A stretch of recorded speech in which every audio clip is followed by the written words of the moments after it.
그러니까 성경의 인물들을 우리 크리스찬들은 이제 많이 알잖아요. 그런데 성경에 하나님이 쓸 수 있도록 그를 이제 유기적 영감이라고 그래요. 그 사도 그러니까 그 구약의 대표 선지자 하면은 이제 모세인데, 모세도 얘기할 때마다 내가 무슨 하나님 찾아가 가지고 내가 하나님의 그 말씀을 전하는 그런 선지자가 됐다, 그런 얘기를 안 합니다. 그리고 이제 신약에 와가지고도 많은 제자분들이 있죠. 그런데 특히 사도 바울 같은 경우에는 항상 그 고백하기를 하나님이 나를 이렇게 기분 좋게 선택을 하셨다고 이렇게 늘 그렇게 얘기를 해요. 보면 우리가 이런 이제 말씀을 통해서 우리가 생각해 보면 우리를 또 생각해 볼 수가 있습니다.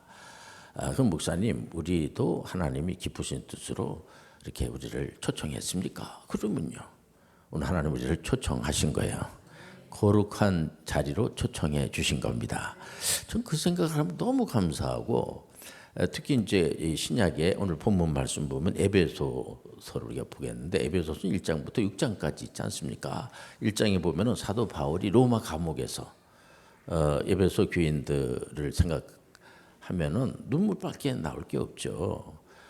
이거를 빨리 가르쳐줘야 되겠다라는 생각을 가지고 에베소서 1장 5절과 6절에 보면 이런 말씀이 나옵니다. 그 기쁘신 뜻대로 우리를 애정하사 예수 그리스도로 말미암아 자기의 아들들이 되게 하셨으니, 이는 그가 사랑하시는 자 안에서 우리에게 거저 주시는 바 그의 은혜의 영광을 찬송하게 하려는 것이라.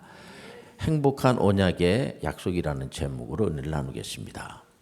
우리 하나님께서는 기분 나쁘게 당신들 말이야 내가 택했지만은 당신들 내가 어떻게 하다 보니까 이렇게 실수로 자네들을 내가 택했어. 그럼 눈을 씻고 봐도 없어요. 그런 얘기가 없고, 우리 하나님이 기분이 좋아가지고, 우리 하나님 우리를 보면은 우리는 하나님을 보고 기분이 좋든지 나쁜지 그 관계가 없고, 우리 하나님은 우리를 보고 기뻐하시는 거예요. 기쁘신 뜻으로 행복한 오늘 설교 제목이 행복한 언약의 약속. 언약의 약속이 뭐예요? 바울 사도는 이렇게 보는 겁니다. 그러니까 바울 서신을 보면은 우리는 굉장히 행복함을 느끼게 돼요.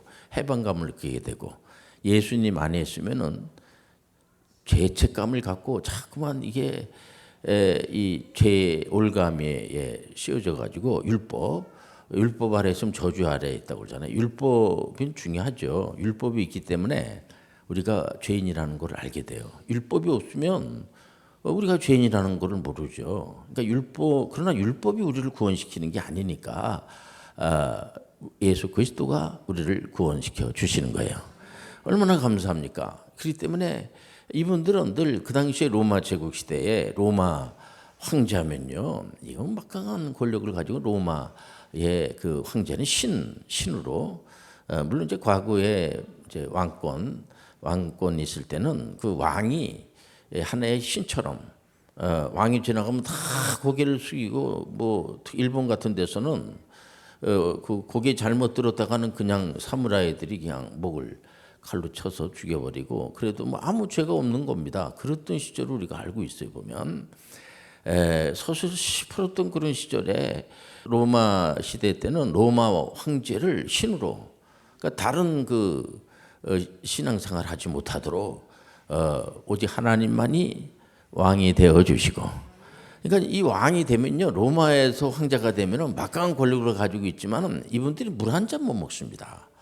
왜냐면 이게 이 물 속에다가 독약을 탈 수도 있고, 늘 불안한 거예요. 이분들이 불안해서 잠 못 이루는 시간이 너무 많고, 그러니까 옆에 있는 친구들이 늘 왕이 술을 한 잔 먹기 전에, 물 한 잔 먹기 전에, 비서실장이는 게 다른 게 아니에요. 먹기 전에, 그러니까 아주 신임이 있지 않으면 비서실장 안 시키죠.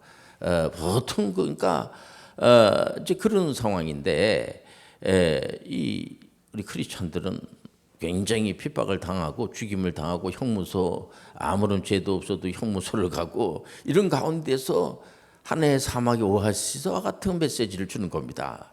이건 에베소 교인들한테 주는 옥중서신이에요. 그 내용을 보니까 야, 우리 하나님이 이거 괜히 이거 크리스찬 돼 가지고 괜히 이거 잡혀 가지고 죽임을 당하는 거 아니야? 이런 생각 가질 수 있어요. 보면 안 믿는 게 날 뻔한 거 아니야? 이럴 때인데 바울의 그 하나님의 영을 받아서 바울 얘기가 아니군요. 하나님의 이제 말씀인데 바울을 통해서 주는 말씀인데 이거 바울 서신은 읽으면 이거 바울 선생님이 쓰셨네.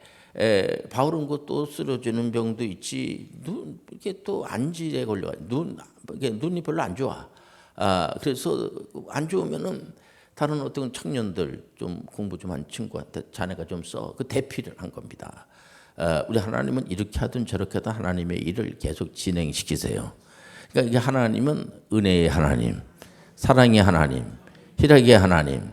그러니까는 바울 사도는 막 감격스러워 가지고 야, 우리가 이렇게 하나님의 자녀가 되는 게 그냥 막 된 게 아니야.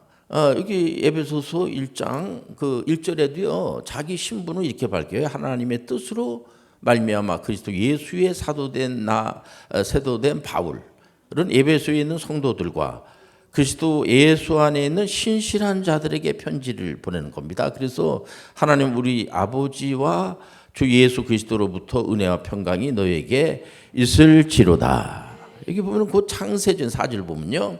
창세전에 이건 참 놀라운, 우리는 잘 모르죠 이런 얘기를. 바울도 잘 모르죠. 하나님이 이제 바울에게 영이 임해가지고 창세전에 우리를 하나님께서 황송스러울 정도로 언제 우리를 사랑으로 이 친구들을 내 자녀로 삼아야 되겠다. 이거는 창세전에 세상도 만들기도 전에 그냥 술 한잔 먹고 기분이 좋다 그냥 그게 아니고요. 의지를 가지고 물론 감정도 있죠. 그러나 우리 하나님은 의지를 가지고 바꿔지질 않아. 여러분들 하나님의 자녀가 됐어요. 우리의 하는 꼬락지를 봐가면서 하나님의 자녀가 되기도 하고 안 되기도 하고 그런 신은 아니에요. 그런 하나님이 아니에요. 우리의 관계가 없이 우리는 끝까지 하나님의 자녀가 되고 은총으로 인도하여 주시고 걱정할 게 없어요. 두려워하지 말라, 놀라지 마라.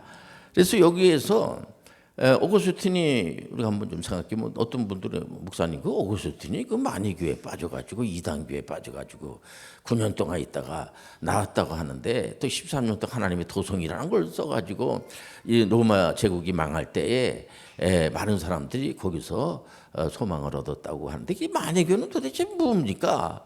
그 마니교는 이제 그노시스주의라고 할 수가 있어요. 그러니까 뭐냐면 그 만이라는 사람이 창시한 종교입니다. 마니교는 이렇게 보는 거예요. 사람을 영혼은 깨끗하고 물체는 더럽고 이렇게 이분적으로 봅니다. 우리 하나님께서는 영혼과 육체도 하나님께서 우리를 선하게 만드셨어요.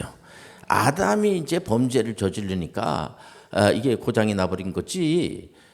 우리 육체주의로 가면 안 되지만 육체를 무시하면 안 돼요. 그러니까 이 마니교가 별로 오늘날은 거의 없어진 게 뭐냐면 인기가 없어요. 육체성을 부인하면 이단이야. 예수님의 이 오심을 육체로 보고 예수님은 이제 이 사람 완전한 사람. 예수님은 완전한 하나님이에요. 그러니까는 그런데 인간의 몸을 입고 오셨기 때문에 이런 어려움도 오늘같이 날씨가 더우면 야, 박 목사 더워. 에어컨 좀 틀어라. 이거 예수님이 육체를 가지고 있단 말이에요. 여러분들이 예수님의 이름으로 기도하면 우리 하나님은요. 우리의 기도를 응답하여 주시고. 그러니까 예를 들면 육체는 이제 더러운 거니까 영혼을 어쨌든 육체에서 이렇게 해방시켜야 되겠다. 그게 구원으로 봐요. 그 마니교는. 이제 성경에서는 그렇게 말하지 않습니다. 그러니까 우리가 이 육체성을 부인하면 안 돼. 우리가 이 육체가 있기 때문에 육체도 하나님이 주신 거야. 그래서 어떤 분들은 육체는 뭐 더럽고 육체는 좀 그러니까 막 체벌하고 과거에도 막 고문하고 그 전에도 보면은 그 프랑스의 무슨 학자가 쓴 내용을 들여다보니까 조선 땅에 가니까 고을 사또가 올 때마다 이렇게 그 명조실로다가 이렇게 쓱쓱쓱쓱 해가지고 그게 뼈에 이를 때까지 하면은 아이고 잘못했습니다.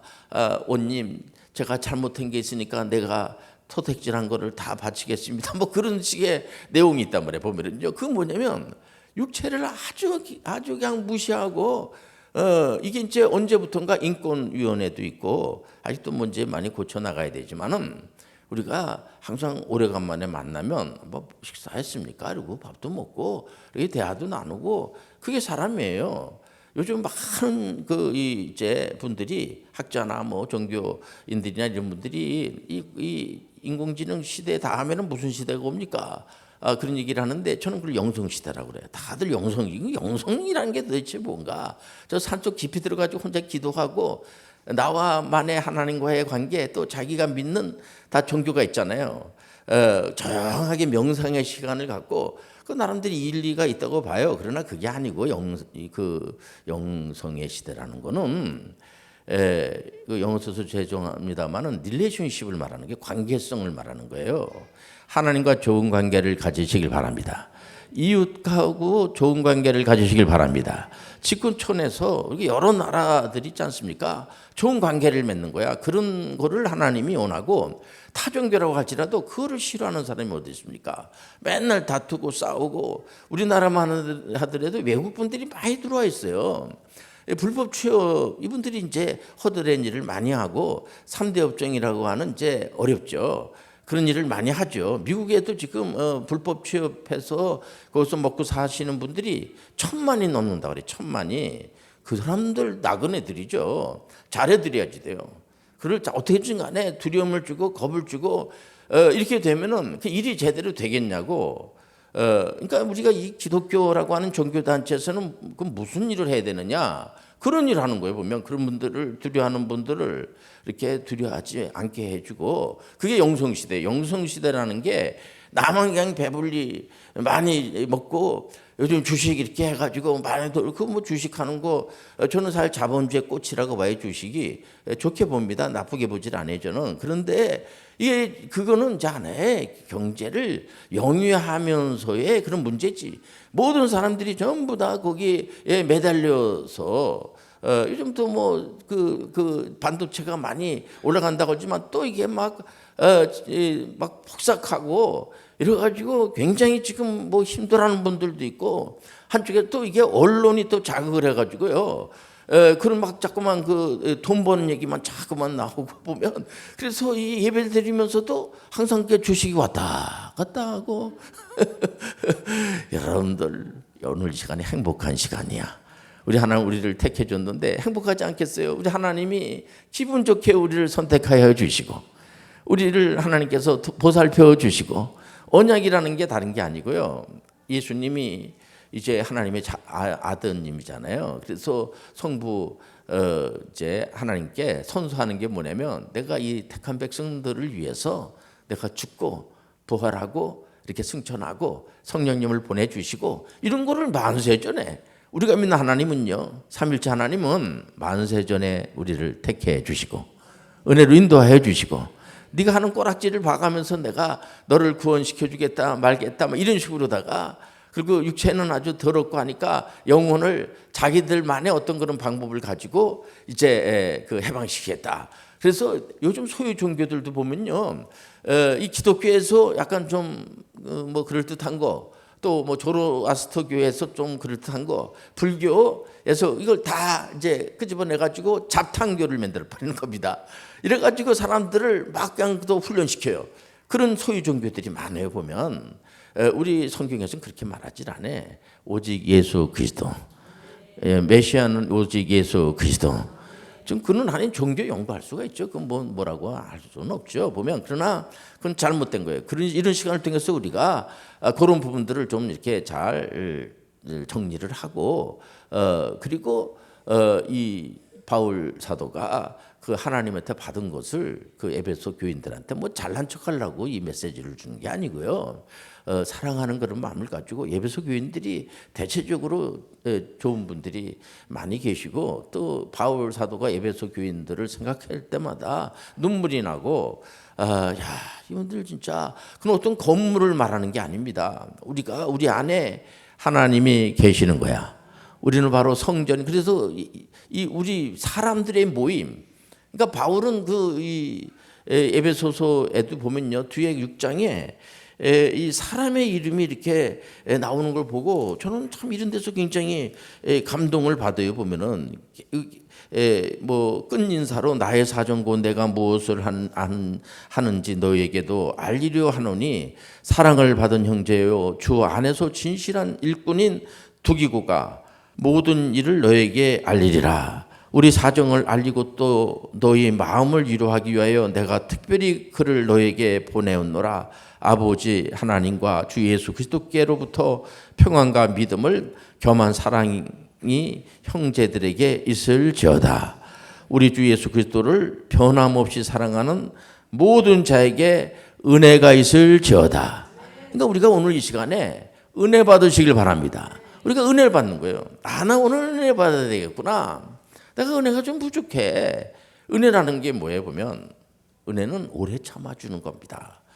기다려주는 거예요. 그러니까 좀 여유가 있는 거죠. 저 친구가 저는 여유가 없고 아주 급하고 그런데 왜 저렇게 되나? 이거는 칭의에서 성화 쪽으로 가는 겁니다. 이 윤리 도덕을 말하는 게 아니에요. 그러니까 성화 쪽으로 가는 게 뭐냐면 그래도 우리나라에 오신 분들을 좀 그래도 좀 너무 이렇게 막 야박스럽게 하지 않고 우리가 우리나라는 과거에 참 못 먹고 못 입고 했던 그런 시절에도 사랑방이라는 게 있어요. 뭐 그 소설책 이름도 사랑방 손님 이런 것도 있지 않습니까?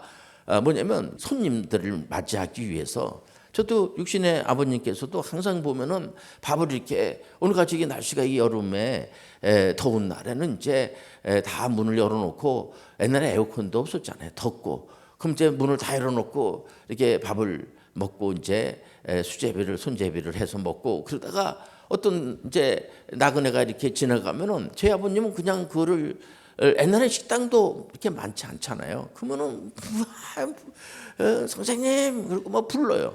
큰 소리로 제 아버님 목소리가 상당히 크세요. 그러면 이제 우리 밥 먹다가 이렇게 뭐 아는 사람인가 모르는 사람이 전혀 그럼 이렇게 막 부르면은 오세요. 뭐 옷도 굉장히 남루하고 옛날에 참 못 먹고 못 입었던 시절이야. 옷도 참 이렇게 누추하고 어떻게 식사하셨습니까? 그러면은 그분이 이렇게 이제 우리 아버님을 보면서 아저씨 이렇게 저도 이렇게 먹을 식량이 있습니까? 저도 앉아도 되겠습니까? 그럼요. 이렇게 앉아. 그러면 이게 뭐 냄새가 막 나고 세수도 안 하고 옷도 그냥 그 며칠 동안 안 빨은 것 같기도 하고 제 어린 나이지만은 금방 알죠 저는. 그러면 이제 우리 같이 밥 먹던 이제 몇 명은 벌써 나가버려 벌써 이렇게 알고는. 그럼 저는 이제 제 아버님을 워낙 내가 좋아하고 하니까 옆에 계속 이렇게 앉아서 무슨 얘기 하나 이렇게 들어보면은 이제 고향이 어디냐 물어보고 서울 온 지가 얼마나 되냐 와서 이렇게 집은 있냐 결혼은 했냐 또 뭐 빚이 있냐 뭐 이런 거 다 물어봐요 보면. 그리고 이제 막 웃으시고 뭐 어떻게 식사 더 하시겠냐고 이렇게 하고 그리고 이제 저녁을 보내는 거예요 보면 시간을.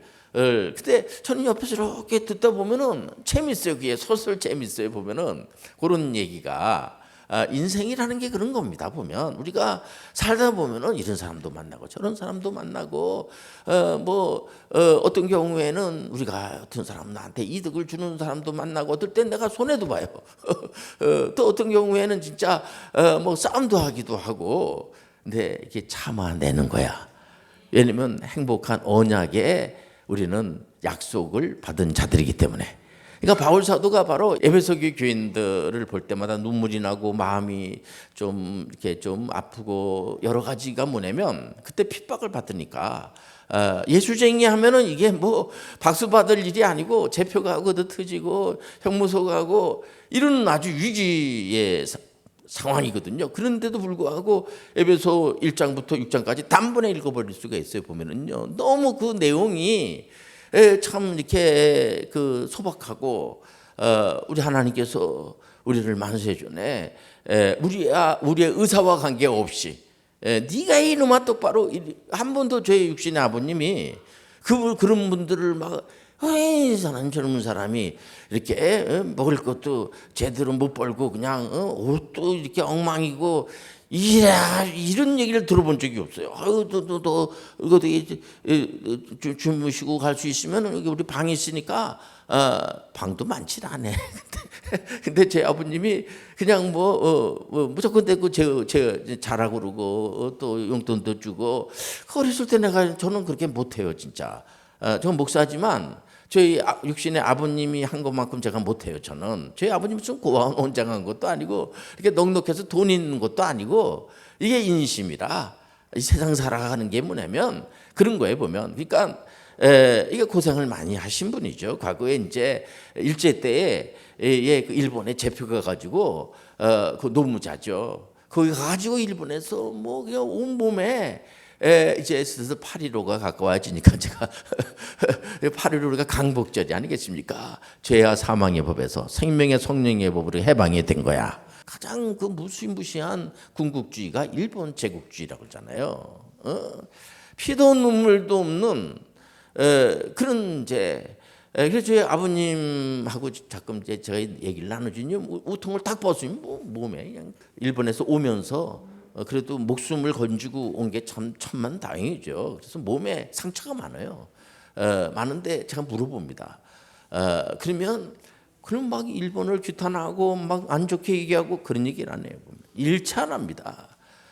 저희 아버님은 이렇게 신앙생활 안 하신 분이지만은 참 이렇게 보장이 있고 참 이렇게 저는 지금도 저희 아버님을 존경해요.